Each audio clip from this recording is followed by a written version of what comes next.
despite the fact that I've just got back home and I just finished dinner about 5 minutes ago and I feel absolutely exhausted, and the fact that I have to wake up 7 in the morning tomorrow for an event, I'm gonna have to do this video and that I have to do this match preview because we have 3 games tomorrow on Friday, and that there's no way in the world I will be able to do a video tomorrow because the event's going to take place throughout the whole day. And also, I'm going to be going to one of the viewing party to watch the Cali Clasico between the Quakes and the Galaxy, and that I had to do it tonight, even though I am mentally exhausted right now. But one thing that will kind of brings me a little bit of an adrenaline rush is how many good games from this week. I mean, this week there are a lot of derbies that's gone on, and we also had a couple of very big game and kind of heavyweight fight between two teams that is one of the best team in each of the conference. So with that being said, let's actually begin. The first game that I'm going to be talking about is DC. They play against New England. DC is 8-7-5, while New England is 6-5-8, but don't let that record distract the fact that New England is red hot in these last 7 games. In fact, in these last 7 games, they are unbeaten, and that they, of course, won the last game against Colorado 2-1 in that one to, of course, now move within a tie with TFC in terms of that 7th and last spot in the Eastern Conference playoff. While DC, yeah, they lost 2-0 to Dallas, and they are struggling. Now, for DC, in terms of the top goal scored, Wayne Rooney still leads the charge with 10 goals. Acosta currently leads well, not lead the charge. Lucho Acosta actually leads the second place in terms of the top goal scored with 5 goals. If I, of course, misspoken with some of the names, I do apologize. Again, I'm really tired today, but I want to make sure I get this video in before tomorrow. Then you got Ulises Segura with 3 goals, Paul Arriola with 3 goals, and Lucas Rodriguez with 3 goals so far. For New England, Carlos Gil with 4 goals that leads the charge, and that's actually tied with Juan Fernando Caicedo with 4 goals, which is kind of surprising, the fact that New England only have like their top goal scored scoring 4 goals this season, considering the fact that they have started to score more goals in these games and also winning these one. But that's, of course, is the case. And then we have a 3-way tie for 3rd place with Pineda, Agudelo, and Bunbury all tied at 3 goals apiece. And this game is really a story of a team that is just red hot right now, ever since the fact that they fired their manager and also fired their GM and just had a complete turnover in their team. They are one of the hottest team in MLS. Whereas they're playing against a DC team that, yeah, are kind of struggling and sputtering on the attacking too. Like, they have only scored 1 goal in what seems like forever now, and that even in the game that they scored more than 1 goal, which was that game against Chicago, they didn't even win that one and drew 3-3 in that one. So DC, they are having a lot of trouble in terms of goal scoring. And the other bad news for DC is they're not going to have Lucho Acosta in this game because he got suspended because of the red card that he picked up against Dallas. So that just makes things even worse for DC, where they're going to miss one of their attacking pieces. And that, yeah, this is going to be... I think New England definitely is the favorites coming into this one, with them being in a red hot form, and that DC has not only not looked good on the road, but also have struggled at Audi Field. Like, remember how Audi Field last year was a fortress? Yeah, this year is anything but a fortress with the way that they are dropping points left and right at Audi Field. Next up, Houston. So Houston, their record is now 8-3-7, and they are going to be playing against the best team in the league, known as LAFC, who has a record of 13-4-2. But the Dynamo might have catch a break in this game, and I'll talk about why exactly that is the case in a moment. But first of all, Houston, of course, they suffered that embarrassing loss against FC Cincinnati on the road 3-2, while LAFC, of course, completely destroyed Vancouver in their last league game 6-1 at home.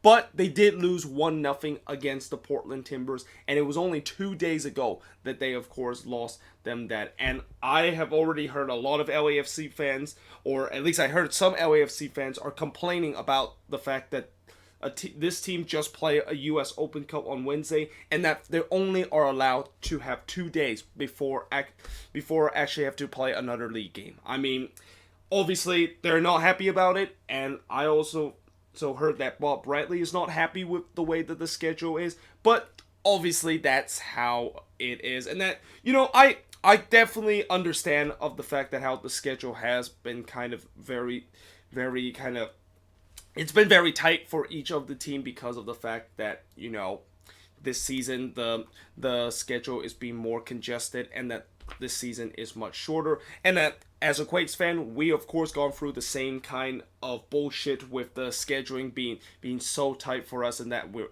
basically playing every 3 days or so in the league to basically pick up points, and that in LAFC there is no doubt that they are definitely going to rotate in this game.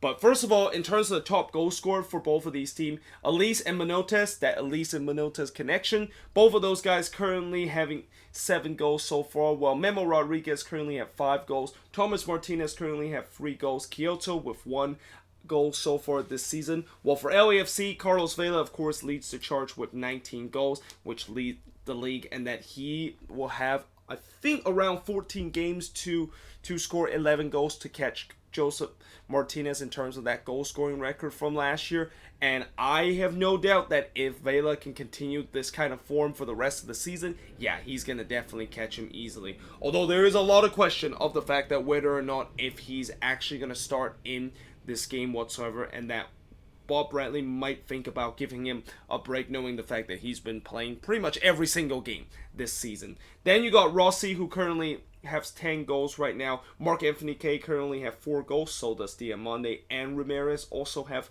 4 goals. And going back to what I said about the fact that Houston kind of catch a break in this game is because of the fact that LAFC is going to rotate in this game. I mean, there's no doubt that them playing just 2 days ago in the US Open Cup, where they did start a very strong lineup against the Timbers and they lost that game, and now they have to go on the road against Houston just with a 2-day rest, and that there's no way in the world that they're going to go with the same starting 11. Like, if they go with the same starting 11 against Houston, I know that starting 11 has been very effective and it's been an unstoppable force so far in the league, but you think that after just playing the US Open Cup, and also that this is the 3rd game in 6 days for LAFC so far this season, and that they are averaging just 2 days per game in these past week, there is no way that they're going to stay with the same squad. Like, that squad is going to really tire it out,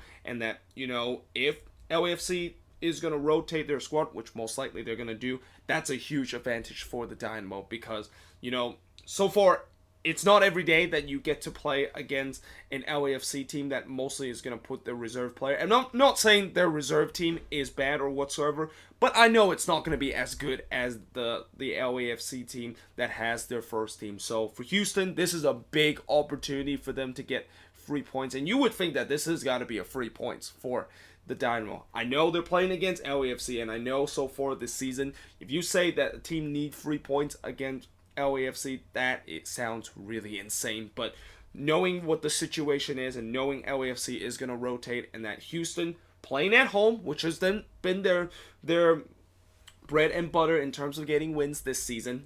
They still haven't lost at home so far this season, and them alongside LAFC are the only team that it's been able to achieve that mark. They need to get a win in this game if they want to stay in the playoff race. Speaking of the playoff race, another team that is in the fix of the playoff race is the Quakes. So the Quakes, of course, are playing against the Galaxy in the last meeting of the Cali Clasico, and in their meeting of the Cali Clasico down at StubHub Center, or now called Dignity Health Sports Park. And they're playing against the Galaxy, who has a record of 11-1-7, while the Quakes have a record of 8-4-7. The Galaxy, of course, won 2-0 against TFC at home, while the Quakes, of course, barely got by RSL 1-0 at home. Top goal scorer for both teams, for the Galaxy, unsurprisingly, Zlatan currently have 13 goals. And then there are actually 4 players that is currently tied with 2 goals so far. Daniel Steres, Oriol Antuna, Jonathan Dos Santos, and Fabio Alvarez are all tied with just 2 goals for the Galaxy right now. Now for the Quakes, Wando still currently holds the top goal scoring mark for the Quakes with 8 goals so far. Salinas currently have 5 goals with Vako and Houston both tied at 4 goals. And Eriksson currently have 3 goals so far this season.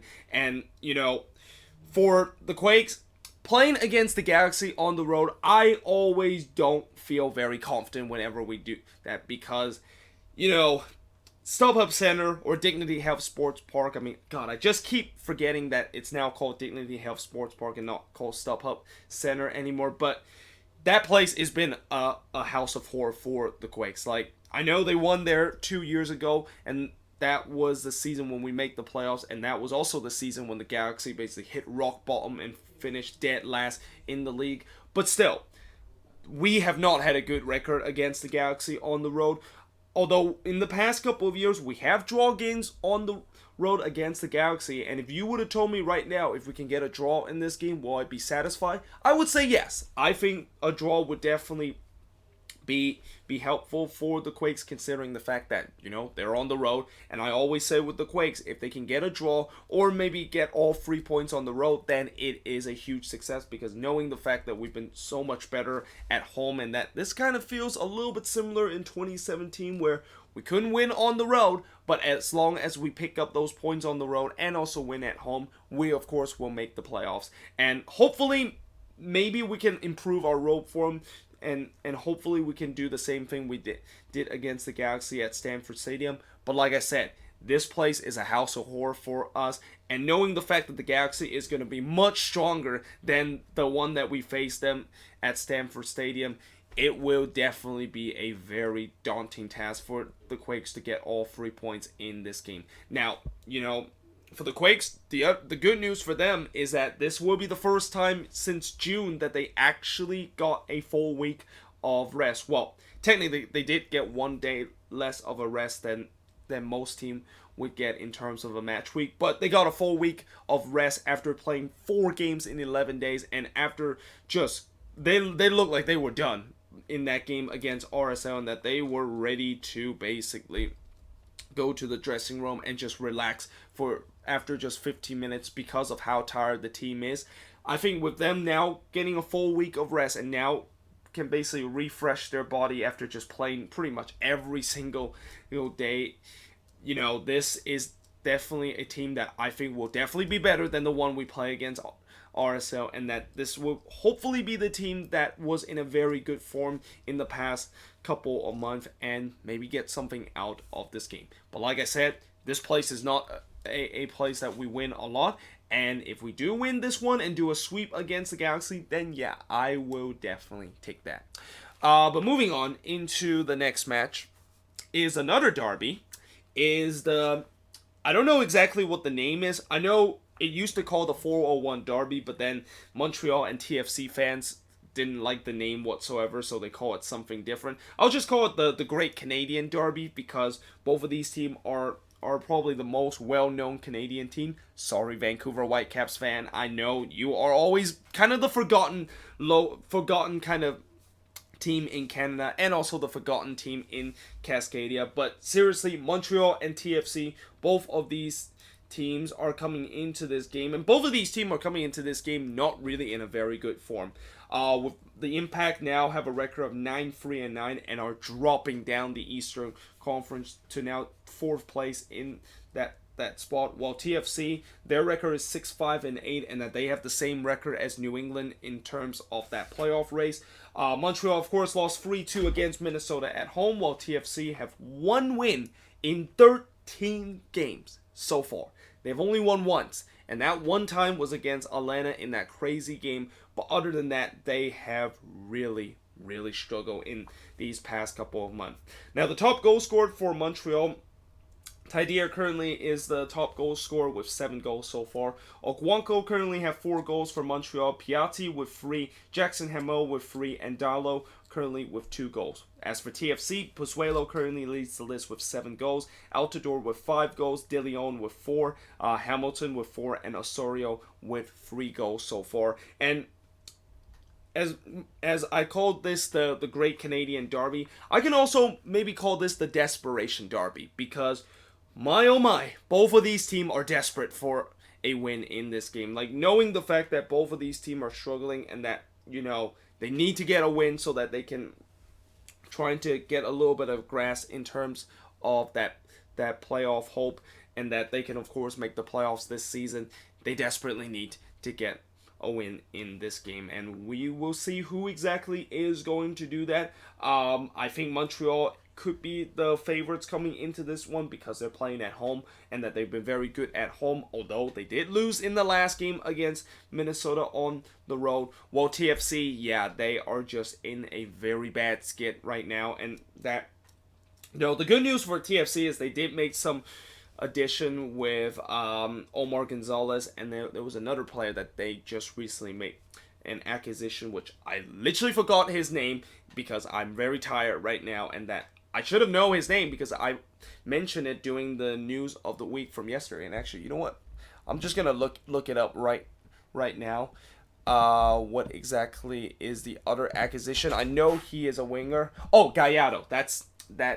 Is his name. I don't know exactly what his first name is, but I know it's Gallardo is the guy that they recently signed in terms of that winger spot that can give them a little bit of spark in terms of the attack that they desperately need for these last couple of games. So, yeah, this is definitely going to be an interesting one, and we'll see who exactly will come out in this derby. But moving on into the next match is Orlando City, who are playing against the Columbus Crew, and so far it's been a pretty good week for Orlando City. I mean, they drew on the road against Philly in a game that, they definitely didn't look very good, but they were able to scrap out it with a 2-2 draw. And then on Wednesday, they, of course, won against NYCFC to move on into the US Open Cup semifinal, and now they are going to be playing against a Columbus team that is really struggling right now. Now, for Orlando City, their record is 6-4-9, while Columbus, their record is 5-2-13, one of the worst record in MLS right now. Orlando, of course, as I mentioned, they drew 2-2 in the last league game against Philly, while Columbus are winless in 8 and have lost 7 out of their last 8 games during this winless run that they're on. For Orlando City, in terms of the top goal scored, Nani currently leads the list with 8 goals. Akadeli currently is second place with 6 goals. Chris Mueller with 5 goals. Dwyer also with 5 goals. And Patino currently have 1 goal for Orlando City. For Columbus, Jerzy Zardes currently with 6 goals. And the good news for Columbus is that they're going to get Jerzy Zardes back after he was with the national team, and since now the Gold Cup is over, and also since this is where Copa America is also over, this is where a lot of the team are going to get back guys that they missed desperately during this time because these guys are currently on national team duty. Now they're back from it, and that they will be available for these teams. These teams are definitely very happy about that. And Columbus is one of those teams that they're definitely happy to see Zardes back in this squad, even though he hasn't been as effective as he was last season when he was with the Columbus Crew. Then you got Pedro Santos with 5 goals.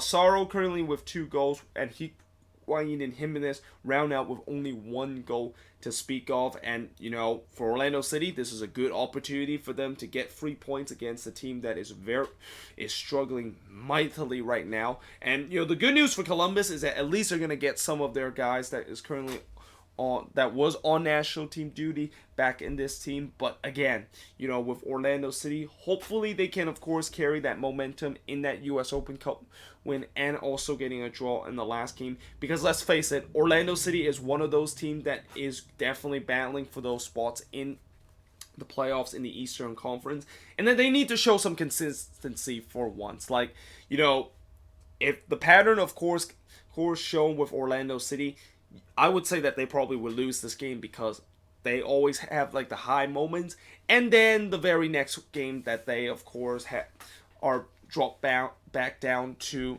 the low moments and basically lose a crucial game. And this is definitely a crucial game for Orlando City, and I think they have to win this game if they want to. If they want to make sure that they, of course, will maybe be contending for the playoffs in the Eastern Conference. Let me drink some water for a bit. But moving on, into the last match on this board before I, of course, switch boards, is Chicago. Speaking of inconsistency, Chicago is playing against FC Cincinnati, and also speaking of playoff places that is up for grabs. Chicago is one of those teams that is battling with Orlando City, New England, and maybe even TFC for those last couple of spots in the playoffs. And that, like Orlando City, they are very inconsistent. Their record is now 5-7-8, and they are playing against an FC Cincinnati team that actually won a game and improved their record to 4-2-13. And FC Cincinnati, of course, won for the first time in a couple of weeks against Houston at home, while Chicago, of course, lost 1-0 to Sporting KC away, which that was the game after they absolutely destroyed Atlanta 5-0. Yeah, or actually they destroyed them 5-1. It was 5-0 at halftime in that game, but them losing Kansas City in the next game just kind of shows what kind of season the Fire has been having, which is a very inconsistent one, and a one that you just don't know what are they going to do. Now, I think in this game, you would say that with their pattern of being kind of having they are on a high for one of the game, and then the very next one they're basically back down to rock bottom. This might be a game that they might pick themselves up, and that, as I mentioned with Orlando City game, and that in some way both of these games are very kind of similar to each other in terms of the headlines of the fact that you have one team that are kind of battling for those playoff spots and are very inconsistent, and they're facing a struggling team right now that you would think that it should be easy 3 points for them. So, for Chicago, they need to, of course, try to do that against FC Cincinnati. But like I said, FC Cincinnati finally got a win at home.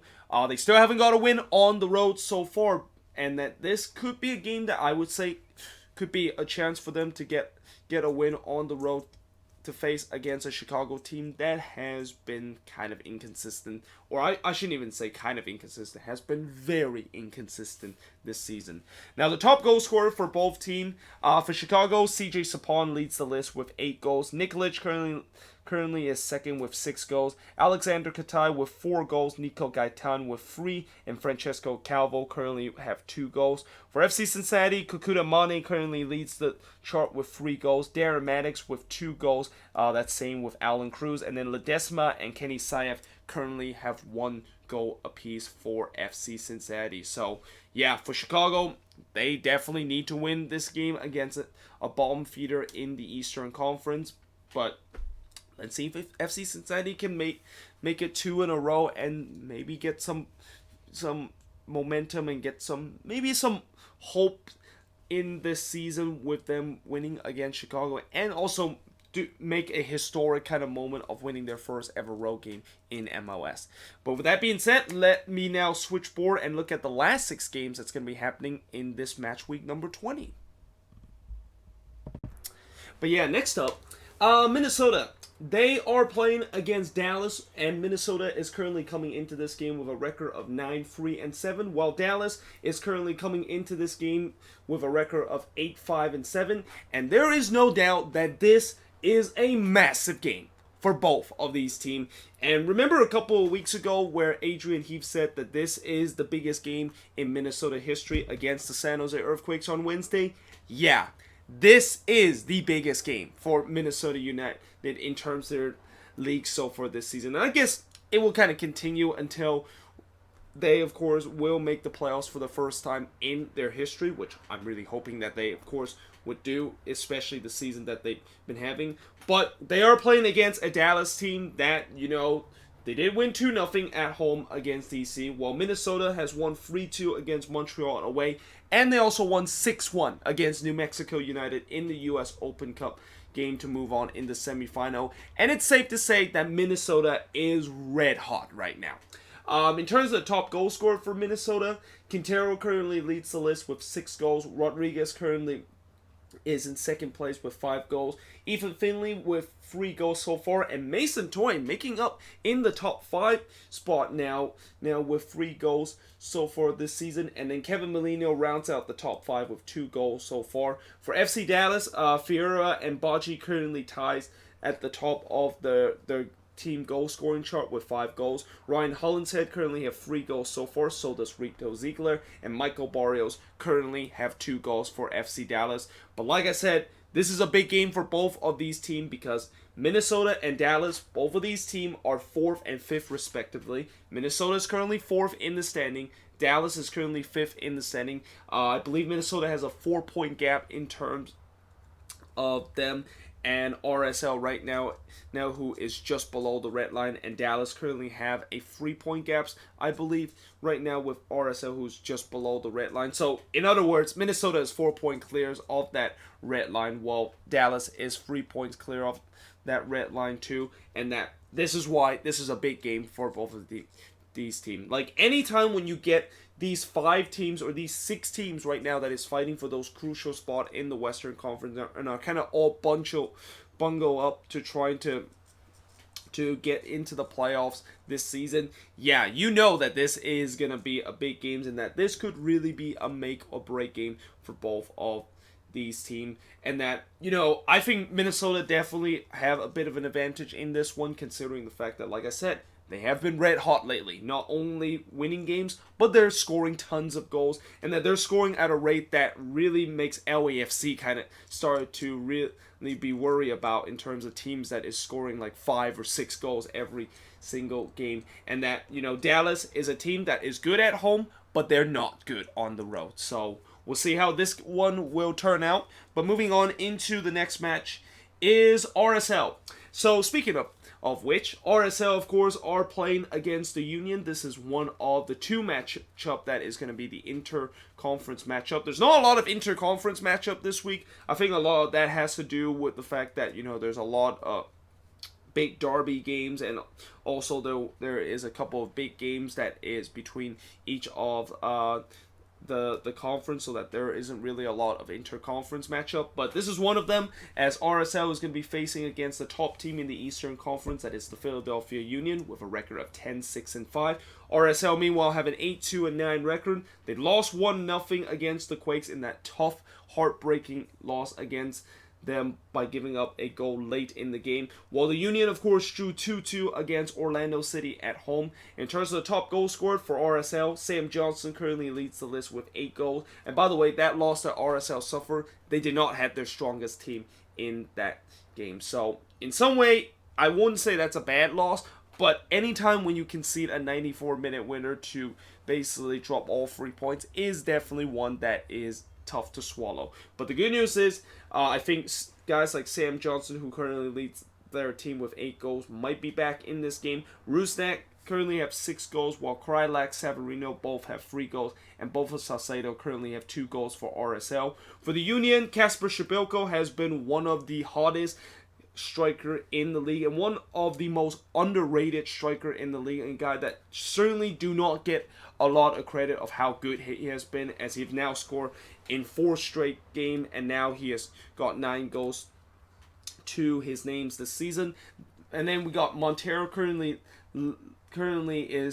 has 4 goals so far this season. That goes same with Evgenio and Akam, who currently have 4 goals, but David Akam no longer with the Philadelphia Union, now with the Columbus Crew. And Fafa Pico also have 4 goals so far this season for the Union to round up the top 5. And yeah, I mean, this is a big game for RSL and the Union in this one. And that, you know, for RSL, this is going to be a very tough one for them, because even though they have been very good at home, and that their home form has been really one of the reason why they're being keep afloat in terms of this playoff race, and maybe they're going to try and sneak into the playoff spot like they did last year. You know, they're playing against a team that is in the top of the Eastern Conference, and playing against a team that is probably one of the best team on the road, that is the Union. So, yeah, I am a little bit nervous about this game for RSL, but having said that, they are going to get their strongest team back in this game after in the last game against the Quakes, they elected to kind of rotate the squad a little bit. It didn't really pan out very well, and now that they got their full roster back, you know, this is a game that they definitely need to win after they try to gamble to try to maybe get a point away. Didn't work out, like I said. now they're going to have to get all three against the Union, which is not an easy task whatsoever. And, the Union, they haven't been as good lately, but like I said, they are a team that is very good on the road, and that this is a team that even if you're facing them at home, it's not going to be an easy team to try to get all 3 points off of.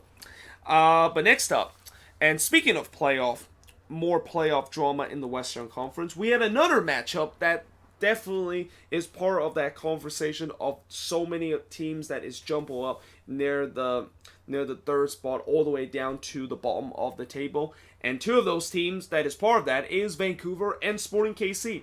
Vancouver, who's currently in 10th in the Western Conference, have a record of 4-8-8, while Sporting KC currently in 9th position, or actually no, Vancouver is actually in 11th, and Sporting KC is currently in 10th place, have a record of 5-7-7. Vancouver, yeah, I don't really need to remind you what happened last time. You probably already know what happened in the last game. Well, Sporting KC, of course, got an unconvincing 1-0 win against Chicago at home.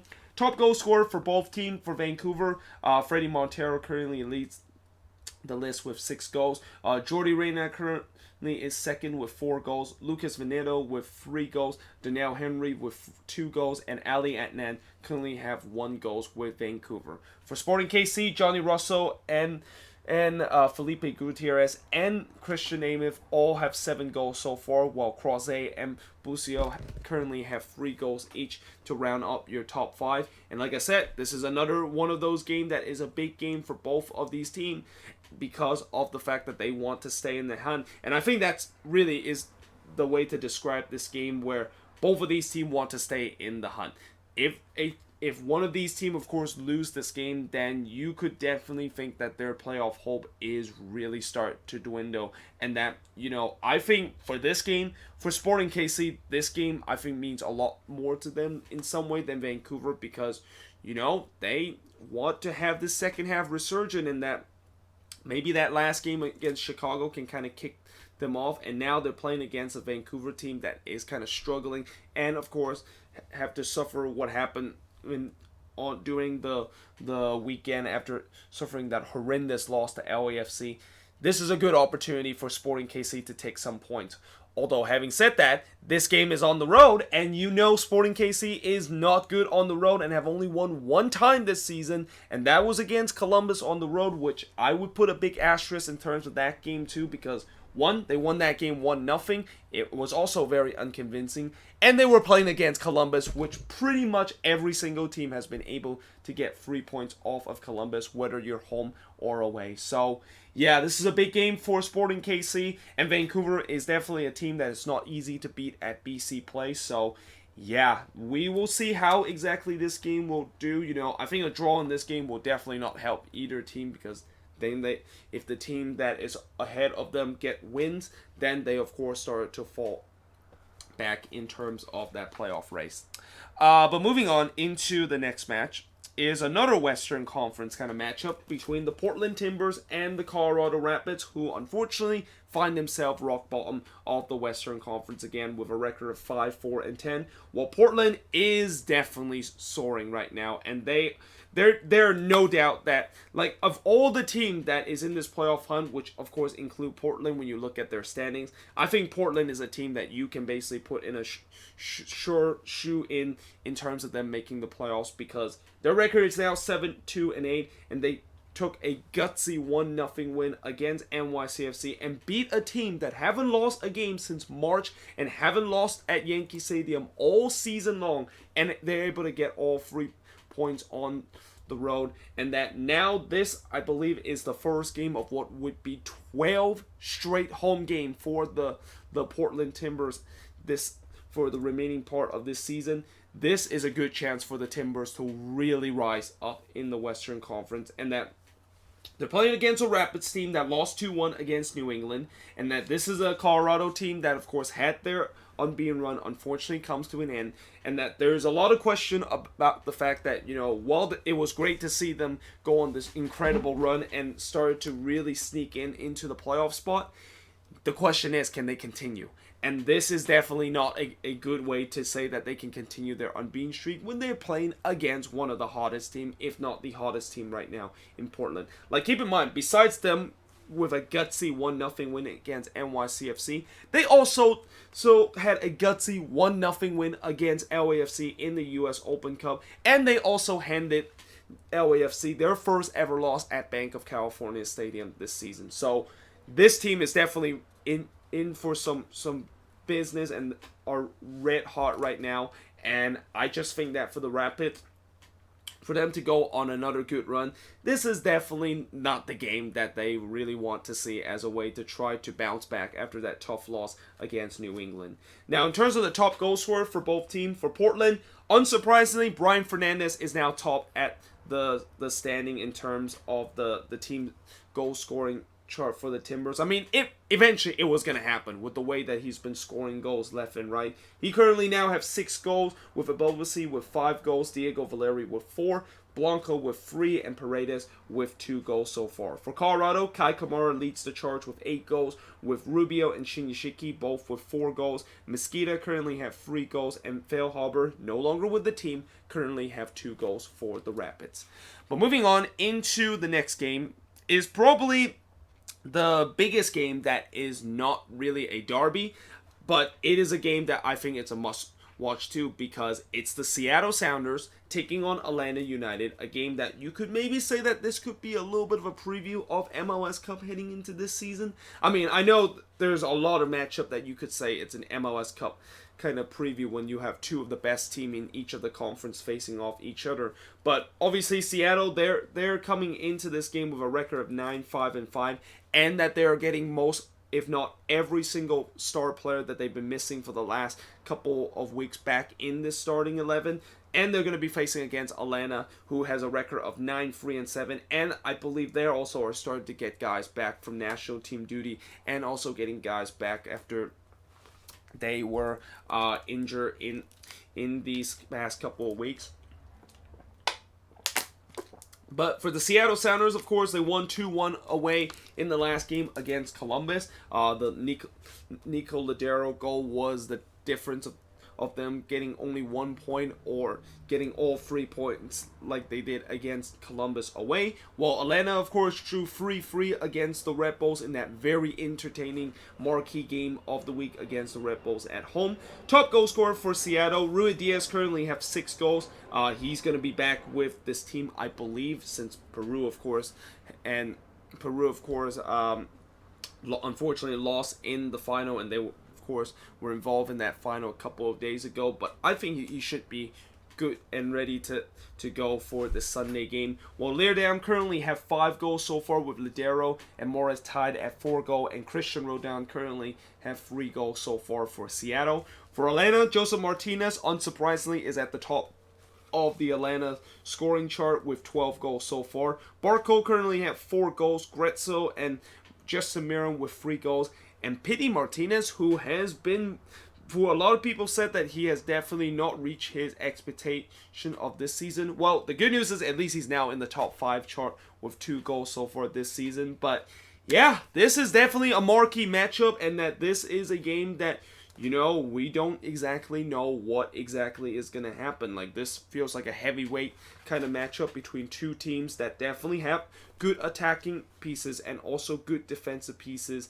and that we could definitely see some firework in this game. But having said that, I think if you want me to kind of predict in this game, and you want me to kind of pick a winner in this game, I would go with Seattle because of the fact that they're very good at home, and they have been pretty good at home for the past couple of seasons, and they're facing an Atlanta team that hasn't been as good as they have been on the road in the past couple of seasons, but they're not that bad on the road too. They're actually one of the best road team in the Eastern Conference right now. But again, this one is hard to predict, and that this is kind of something similar to what happened last week with Atlanta and the Redbulls, where, yeah, here we go. This is 2 best team in the league facing off each other with a lot of talent on display. I expect this to be a very good game, and hopefully this will be the case once again between the Sounders and Atlanta.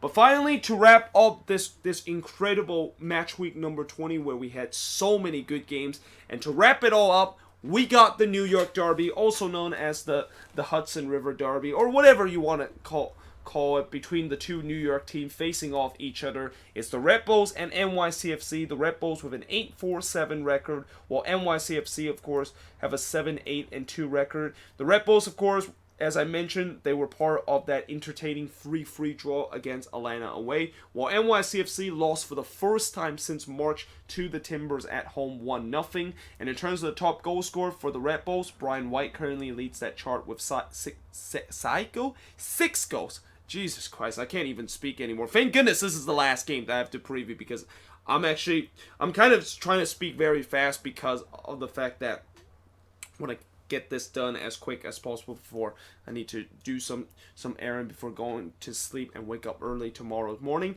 But Brian White, of course, currently leads the list with 6 goals. Daniel Royer currently is second with 5 goals. Kaku currently is in third on the list with 3 goals. Mio and Cassia Jr. rounds up the top 5 with 2 goals apiece. For NYCFC, Morales and Aber currently ties it up at 6 goals. Cassiano currently have 5 goals. He's been in tremendous form lately. Tajiri Shradi currently have 4 goals, and Matrita currently have 4 goals so far. And I believe Aber and Matrita should be back in the starting 11 in this game.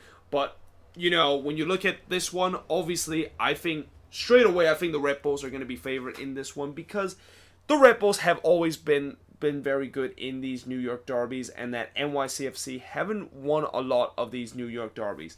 But having said that, they did win one of the New York derby in last season matchup when NYCFC and the Red Bulls were playing at Yankee Stadium. But at Red Bull Arena, yeah, that has just been a house of horror for NYCFC. And that is a place where the Red Bulls have just been dominating against NYCFC in these kind of New York derby. But you never know. I mean, NYCFC, they certainly will be a little bit pumped up the fact that they want to bounce back after suffering their first loss since March and since the beginning of the season with a win against their hatest rival. But the Red Bulls, they also want to win so that they can, of course, start rising up the table in the Eastern Conference.